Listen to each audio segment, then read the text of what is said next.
मैं Pushpendra Chaturvedi Tiwari live classes में आपका स्वागत करता हूं। जो अपना आज का जो टॉपिक है वो है सेल डिवीज़न, कोशिका विभाजन। सेल बायोलॉजी के अंतर्गत जो इससे पहले अपन ने कोशिका की संरचना और कोशिका के प्रकार, कोशिका के कार्य, इनके बारे में पढ़ा था। इसी सेल बायोलॉजी का दूसरा जो टॉपिक है जिसको अपन सेल डिवीज़न कहते हैं, कोशिका विभाजन के नाम से इसको जाना जाता है। जो कोशिका विभाजन है, सामान्य तौर पर अगर अपन बात करते हैं कोशिका विभाजन कहते किसे हैं, तो जो कोशिका विभाजन है इसकी अगर अपन बात करते हैं, सामान्य तौर पर सभी कोशिकाएं जो होती हैं ये अपने आकार में, अपनी संख्या में वृद्धि करती हैं। ये जो वृद्धि है, इस वृद्धि को अपन विभाजन के रूप में देखते हैं। कोशिका विभाजन के अंतर्गत अगर अपन बात करते हैं, सबसे पहले 1846 में एक वैज्ञानिक थे नागेली ने बताया था कि प्रत्येक कोशिका जो होती है उसका निर्माण जो है वो पूर्ववर्ती कोशिका से होता है। पूर्ववर्ती का मतलब यहाँ पर पहले वाली कोशिका से होता है। और ये जो कोशिका यानी कि जो कोशिका बनती है तो फिर कोशिका की संख्या में भी वृद्धि होती है।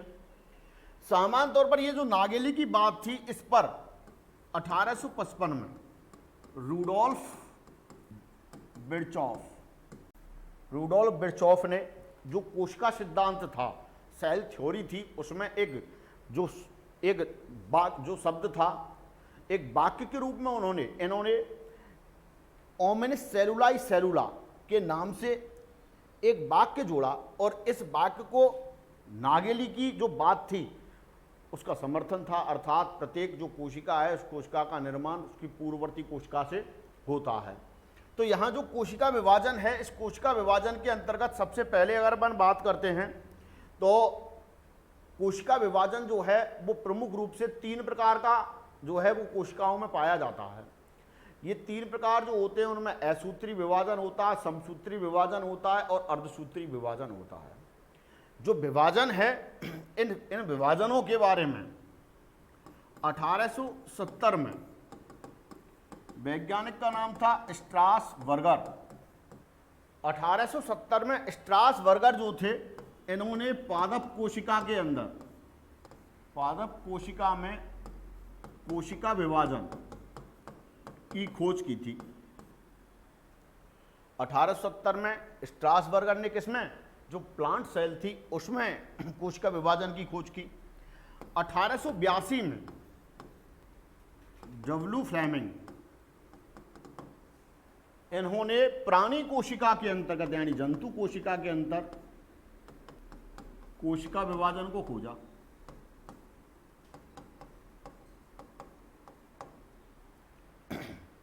तो 1870 में स्ट्रासबर्गर ने पादप कोशिका जो थी उसमें सेल डिवीजन को खोजा था और जो 1882 में डब्ल्यू फ्लेमिंग जो थे, इन्होंने प्राणी कोशिका में कोशिका विभाजन को खोजा था। अब सामान्य तौर पर जो कोशिका विभाजन की बात करते हैं अपन, तो अपनी बॉडी के अंदर अगर अपन बात करें, हमारे शरीर की जो कोशिकाएं होती हैं, 2 प्रकार की कोशिकाएं जो होती हैं वो प्राणियों में पाई जाती हैं। ये जो कोशिकाएं होती हैं इनमें एक कोशिका जो होती है वो कायिक कोशिका कहलाती है। कायिक कोशिका जो होती है वो शरीर की वृद्धि में सहायक होती हैं, शरीर के जो अंग होते हैं अंगों के निर्माण में सहायक होती हैं। दूसरी जो कोशिकाएं होती हैं वो होती हैं जननिक कोशिकाएं। ये जो जेनेटिक सेल्स जो होती हैं, इनकी अगर अपन बात करते हैं तो ये कोशिकाएं जो होती हैं ये युग्मकों का निर्माण करती हैं। युग्मक जो होते हैं वो बनते हैं। तो मानव के शरीर के अंदर या जीवों के शरीर के अंदर 2 प्रकार की कोशिकाएं पाई जाती हैं। इनमें एक कोशिका जो होती है वो होती है कायिक कोशिका और दूसरी होती है जननिक कोशिका। कायिक कोशिकाएं जो होती हैं ये शरीर के अंगों का और शरीर का निर्माण करने का काम करती हैं, जबकि जननिक कोशिकाएं जो होती हैं वो युग्मकों का निर्माण करती हैं। तो यहाँ पर जो विभाजन है, मैंने अभी बोला आपके सामने 3 प्रकार के विभाजन बोले। एक बोला असूत्री विभाजन, दूसरा बोला समसूत्री विभाजन और तीसरा है अर्धसूत्री विभाजन। ये तीनों प्रकार के जो विभाजन होते हैं ये कोशिकाओं में संपन्न होते हैं। मानव शरीर के अंदर जहाँ कोशिकाओं की बात करते हैं तो कोशिकाएं, कुछ कोशिकाएं ऐसी होती हैं जिनमें विभाजन जो होता है वो एक निश्चित समय अवधि के लिए ही होता है, और समाप्ति पूर्ण होने के पश्चात उनमें विभाजन जो होता है वो समाप्त हो जाता है, विभाजन जो है वो नहीं होता है। ऐसे ही पादपों की बात करते हैं तो पादपों में भी कुछ कोशिकाएं जो होती हैं उनमें विभाजन जो होता है वो कुछ समय के लिए ही होता है, उसके बाद में विभाजन जो होता है वो नहीं होता है, वो कोशिकाएं स्थायी कोशिकाएं कहलाती हैं। अब हमारे शरीर की अगर अपन बात करते हैं तो कुछ कोशिकाएं ऐसी होती हैं जो जीवन पर्यंत विभाजन करती रहती हैं। इनके अंतर्गत जहाँ पर बात करते हैं तो अपनी जो त्वचा होती है, स्किन होती है, इस स्किन की जो मैलपीगी स्तर होता है, इस मैलपीगी स्तर की जो कोशिकाएं होती हैं इनमें विभाजन अनवरत रूप से चलता रहता है। अर्थात ये विभाजन के दौरान नई नई कोशिकाओं का निर्माण करती रहती हैं। तो इसके अंतर्गत पहला तो मैंने बोला स्किन के अंतर्गत यानी त्वचा जो होती है, त्वचा का मैलपीगी स्तर की कोशिकाएं जो होती हैं उनमें विभाजन लगातार होता रहता है। इसके अलावा अगर अपनी आहार नाल जो होती है, एलिमेंट्री कैनाल जो होती है, इसकी जो कोशिकाएं होती हैं इन कोशिकाओं में भी लगातार विभाजन संपन्न होता रहता है, जिसके कारण नई कोशिकाएं जो होती हैं वो बनती रहती हैं। ऐसे ही अगर अपन बात करते हैं तो यहाँ पर दूसरा जो पॉइंट आता है वो आहार नाल के रूप में है। आहार नाल की कोशिकाओं में भी लगातार विभाजन होता रहता है। इसी प्रकार जो अपना ब्लड है, ब्लड के अंतर्गत जो है स्टेम सेल्स बनती हैं। कौन सी कोशिकाएं? स्टेम कोशिकाएं। ये स्टेम्स कोशिकाएं जो होती हैं, ये जो रुधिराणु होते हैं, अपने रुधिराणु जो हैं जिसमें आरबीसी, डब्ल्यूबीसी, प्लेटलेट्स होती हैं, इनकी सुरक्षा करने के लिए, इनको निर्मित करने के लिए ये कोशिकाएं जो होती हैं वो लगातार बनती रहती हैं। तो इनमें भी विभाजन जो होता है वो पाया जाता है। पादपों की बात करते हैं, पादपों में भी जो ऊतक होते हैं उन ऊतकों में स्थायी भी होते हैं, विभजोतक ऊतक होते हैं। विभजोतक ऊतक की जो कोशिकाएं होती हैं वो लगातार वृद्धि करती रहती हैं, अर्थात उनमें विभाजन जो होता है वो अनवरत रूप से चलता रहता है। तो इस प्रकार जो कोशिका विभाजन है, इस कोशिका विभाजन में 1846 में नागेली ने बताया था कि प्रत्येक कोशिका जो होती है उसका निर्माण पूर्ववर्ती कोशिका से होता है। जो 1855 में रूडोल्फ बिरचॉफ थे, रूडोल्फ बिरचॉफ ने ओमिनस सेलुला सेलुला नामक जो ये वाक्य बोला था, इसके अंतर्गत भी यही था कि प्रत्येक कोशिका जो होती है वो पूर्ववर्ती कोशिका से निर्मित होती है। जहां पर कोशिका विभाजन की बात करते हैं तो स्ट्रासबर्गर ने पादप कोशिकाओं में कोशिका विभाजन को खोजा था, और 1882 में फ्लेमिंग ने प्राणी कोशिकाओं में कोशिका विभाजन को खोजा था।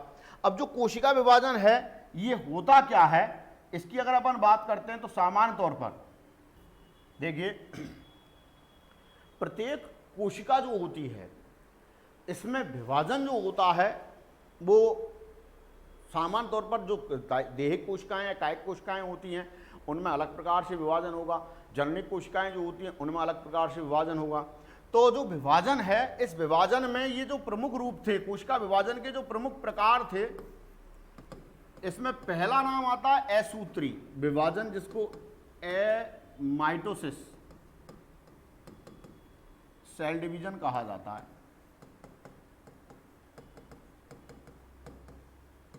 सबसे पहले इसकी बात करें, असूत्री विभाजन, कोशिका विभाजन, ये जो विभाजन होता है ये प्रमुख रूप से जो प्रोकैरियोटिक कोशिकाएं होती हैं, एक कोशिकीय जीव होते हैं, इनके अंतर्गत यह विभाजन संपन्न होता है।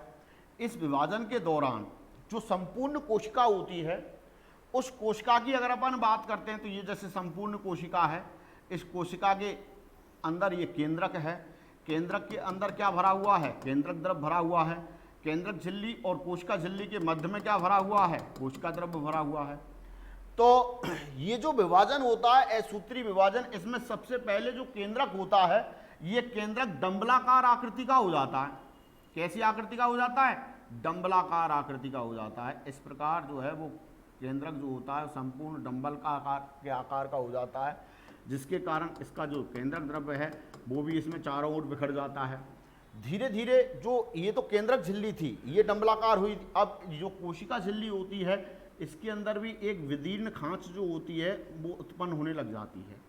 धीरे धीरे यह जो खांच होती है वो आगे की ओर बढ़ती जाती है और केंद्रक जो होता है ये संपूर्ण डंबल की आकृति का होकर मध्य में से टूट जाता है, अर्थात एक केंद्रक से कितने केंद्रक बन जाते हैं, 2 केंद्रक बन जाते हैं। और कोशिका झिल्ली जो थी वो भी, उसके अंदर भी उत्पन्न होने वाली जो खांच थी वो लगातार बढ़ती जाती है और अंततः ये 2 समान पुत्री कोशिकाओं में परिवर्तित हो जाती है। इस विभाजन को कौन सा विभाजन कहते हैं, असूत्री विभाजन कहते हैं। ये सामान्यतः प्रोकैरियोटिक कोशिकाएं, यीस्ट है, जो प्रोकैरियोटिक कोशिकाएं होती हैं इनमें अमीबा है, इन जीवों में यह विभाजन जो होता है वो संपन्न होता है। कौन सा वाला, असूत्री विभाजन। अब दोनों जो दूसरे जो विभाजन आते हैं इसमें एक तो आता है समसूत्री विभाजन और दूसरा आता है अर्धसूत्री विभाजन। समसूत्री को माइटोसिस कहते हैं और अर्धसूत्री को मियोसिस कहते हैं। 2 विभाजन हुए, समसूत्री विभाजन और अर्धसूत्री विभाजन। अब इन दोनों की बात करते हैं कि ये दोनों विभाजन जो होते हैं वो क्या होते हैं और कैसे संपन्न होते हैं। तो इसके लिए सबसे पहले अपन लें, कोई सा भी विभाजन है, चाहे समसूत्री है चाहे अर्धसूत्री है, दोनों ही विभाजन जो होते हैं, ये दोनों विभाजन की बात करते हैं। मैं पहले इसकी समरी के बारे में बता देता हूं। तो दोनों विभाजन जो होते हैं, इन विभाजनों, ये विभाजन 2 चरणों में पूर्ण होते हैं।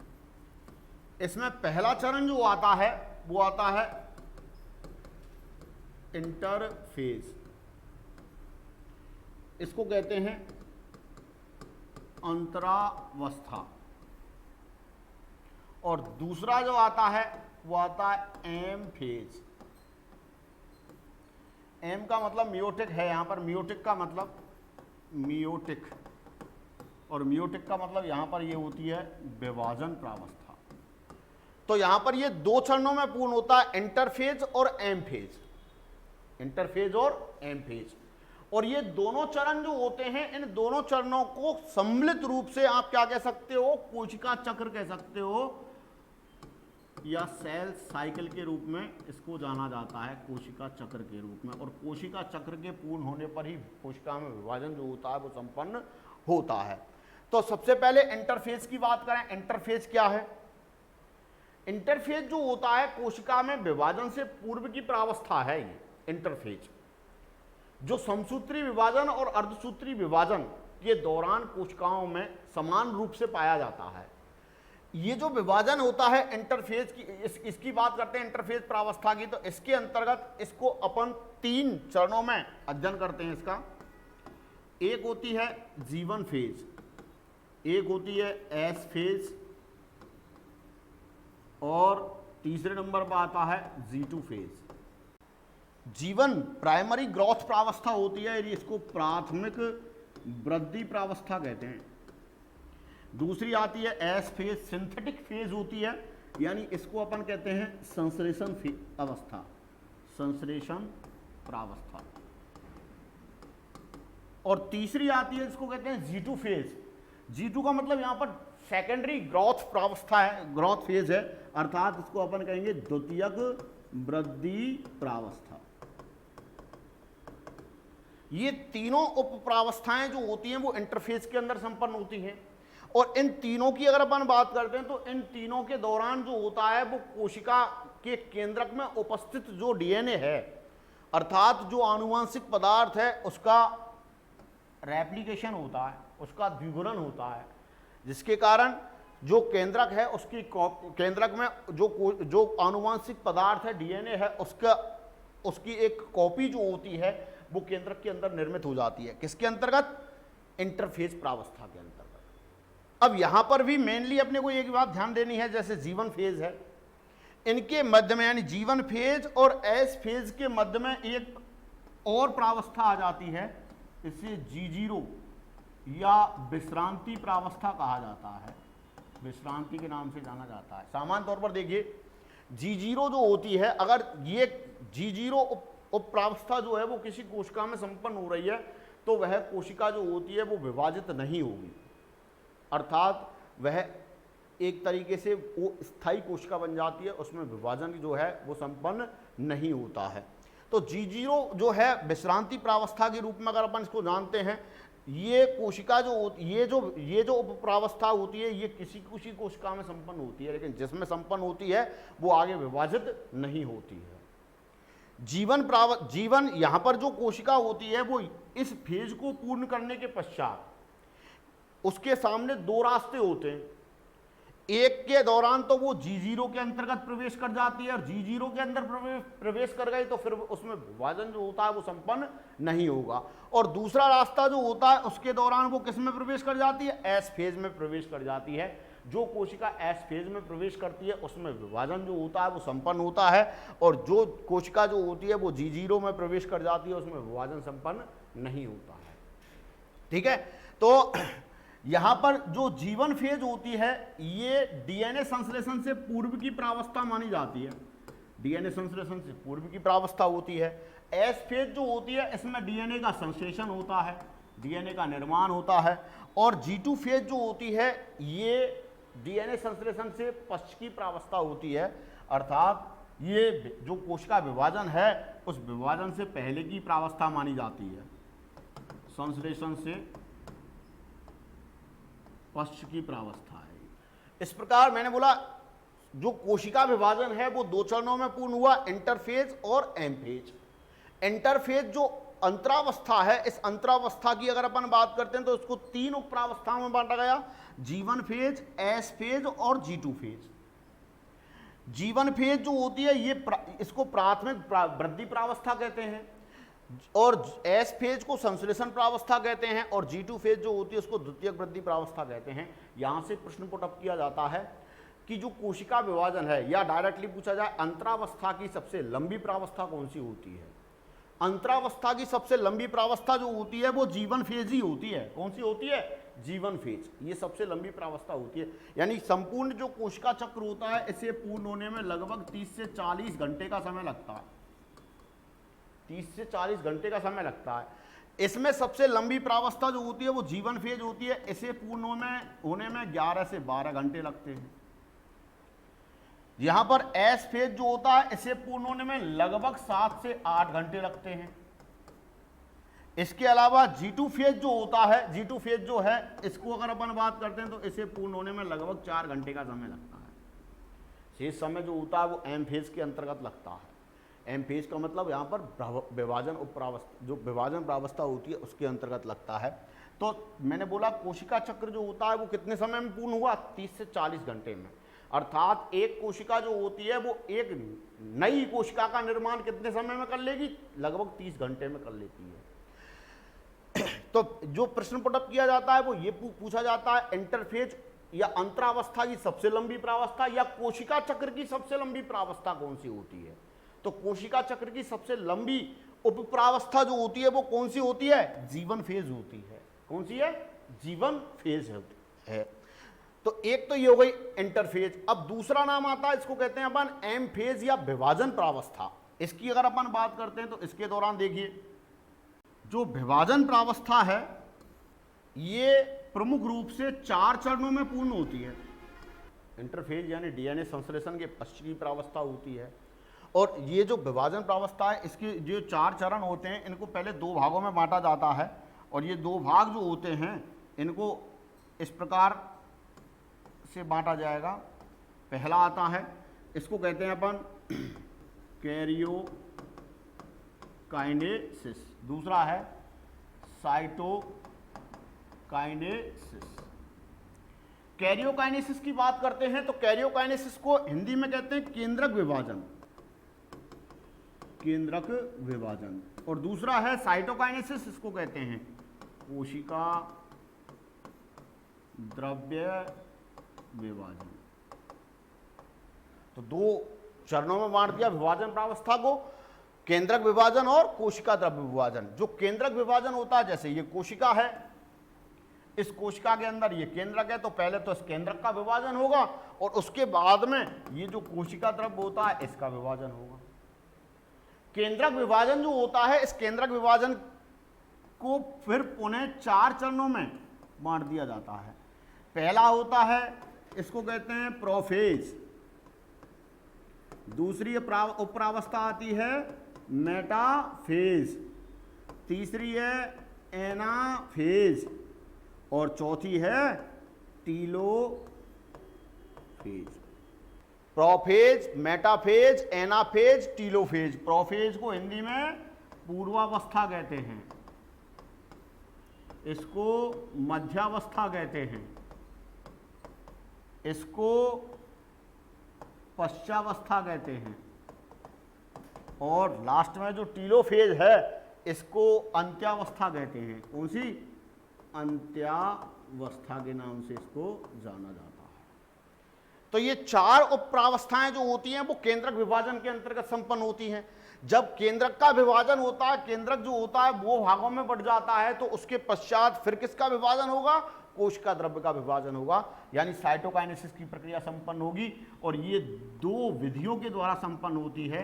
एक होती है सेल प्लेट मेथड, कोशिका पट्ट विधि कह सकते हो इसको आप, या मध्य पटलिका के नाम से, मिडिल प्लेट के नाम से भी जाना, मिडिल लेमिना के नाम से भी जाना जाता है। कोशिका पट्ट सेल प्लेट के नाम से जाना जाता है, सेल प्लेट मेथड। और दूसरी जो है वो होती है फेरो मेथड, फेरो मेथड। फेरो मेथड को हिंदी में सामान्य भाषा में अपन कहें खांच विधि कह सकते हैं, या इसको क्लीवेज मेथड भी कह सकते हैं, यानी विदलन विधि के नाम से भी जाना जा सकता है, क्लीवेज भी कह सकते हैं। तो ऑल ओवर एक बार फिर दोबारा से मैं इसको बता देता हूं। इंटरफेज यानी कि जो सेल डिवीजन होता है, सेल डिवीजन तीन प्रकार का हुआ। कौन कौन सा? नंबर 1 असूत्री विभाजन, नंबर 2 समसूत्री विभाजन, नंबर 3 अर्धसूत्री विभाजन। असूत्री विभाजन के बारे में बताया, जो सामान्यतः एक कोशिकीय जीव होते हैं, सूक्ष्म जीव होते हैं, प्रोकैरियोटिक कोशिकाएं होती हैं, इनमें विभाजन संपन्न होता है। और इस विभाजन के दौरान जो है वो जो कोशिका होती है, इस कोशिका का जो केंद्रक है, ये केंद्रक सर्वप्रथम संपूर्ण केंद्रक जो होता है वो डंबलाकार आकृति में परिवर्तित हो जाता है। इसके कारण कोशिका जो होती है, कोशिका का जो केंद्रक होता है वो लंबा होता हुआ टूट जाता है बीच में से। जब कोशिका का केंद्रक लंबा होता है यानी डंबलाकार आकृति का होता है, तो साथ में ही जो कोशिका झिल्ली होती है उसमें भी विदीर्ण खांच उत्पन्न हो जाती है और अंततः वह भी दो भागों में टूट जाती है। इस प्रकार एक कोशिका से दो कोशिकाओं का निर्माण हो जाता है। ये जो विभाजन था वो असूत्री था। अब समसूत्री और अर्धसूत्री की बात करते हैं, तो समसूत्री अर्धसूत्री विभाजन जो है ये दो चरणों में पूर्ण होता है। एक होता है इंटरफेज प्रावस्था और एक होती है एमफेज प्रावस्था, यानी अंतरावस्था और विभाजन प्रावस्था। अंतरावस्था और विभाजन प्रावस्था। अंतरावस्था की बात करते हैं, यानी दोनों ये जो प्रावस्थाएं होती हैं इनको सम्मिलित रूप से आप क्या कह सकते हो? कोशिका चक्र। और जब कोशिका में विभाजन संपन्न होता है तो कोशिका में विभाजन संपन्न होने को ही क्या कहेंगे आप? कोशिका चक्र कहेंगे। यानी कोशिका चक्र पूर्ण होने पर कोशिका विभाजित हो जाती है। अब अंततः ये जो दोनों ही ये जो प्रावस्थाएं होती है इंटरफेज और एमफेज, इसमें सबसे पहले अंतरावस्था की बात करते हैं। इसके अंदर केंद्रक में उपस्थित जो डीएनए है, आनुवांशिक पदार्थ है, उसका द्विगुणन होता है। उसका क्या होगा? द्विगुणन। और ये द्विगुणन की जो प्रक्रिया होती है ये तीन उप प्रावस्थाओं के रूप में संपन्न होती है, जिसमें G1 फेज, S फेज और G2 फेज, ये तीनों जो होती हैं वो इंटरफेज के दौरान संपन्न होती हैं। दूसरी जो है, यानी इसमें तो डीएनए का द्विगुणन हो गया, अब आती है एम फेज। एम फेज यानी विभाजन प्रावस्था होती है। विभाजन प्रावस्था जो होती है वो दो चरणों में पूर्ण होती है। एक होती है कैरियोकाइनेसिस और एक होती है साइटोकाइनेसिस। कैरियोकाइनेसिस जो होता है इसमें केंद्रक का विभाजन होता है और साइटोकाइनेसिस जो होता है इसमें कोशिका द्रव्य का विभाजन होता है। जो कैरियोकाइनेसिस होता है ये फिर पुनः इसकी उपप्रावस्थाएं होती हैं चार। एक होती है प्रोफेज, दूसरी है मेटाफेज, तीसरी है एनाफेज, चौथी है टीलोफेज। पूर्वावस्था, मध्यावस्था, पश्चावस्था और अंत्यावस्था। इसके बाद आता है साइटोकाइनेसिस। साइटोकाइनेसिस का मतलब क्या है? इस कोशिका द्रव्य का विभाजन होना। और कोशिका द्रव्य का जो विभाजन है वो दो विधियों के द्वारा होगा, एक सेल प्लेट मेथड और दूसरी है फेरो मेथड या क्लीवेज मेथड। तो सेल प्लेट जो मेथड होता है यानी कोशिका पट्ट विधि जो होती है, इसके द्वारा यहां से भी प्रश्न पुट अप किया जाता है।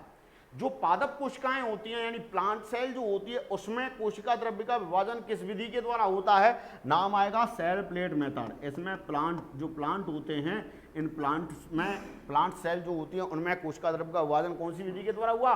सेल प्लेट मेथड के द्वारा। दूसरा आता है फेरो मेथड या क्लीवेज मेथड। इसके द्वारा किसमें संपन्न हुआ? जंतु कोशिकाओं में संपन्न होता है। किसके में?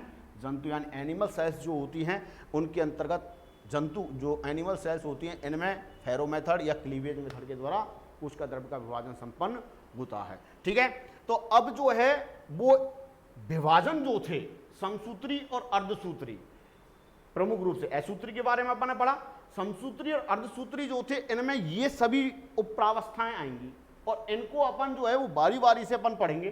तो इसमें समसूत्री और अर्धसूत्री जो दोनों विभाजन थे, इसमें समसूत्री विभाजन में तो ये की ये पैटर्न रहता है, लेकिन अर्धसूत्री में थोड़ा चेंजेज आता है।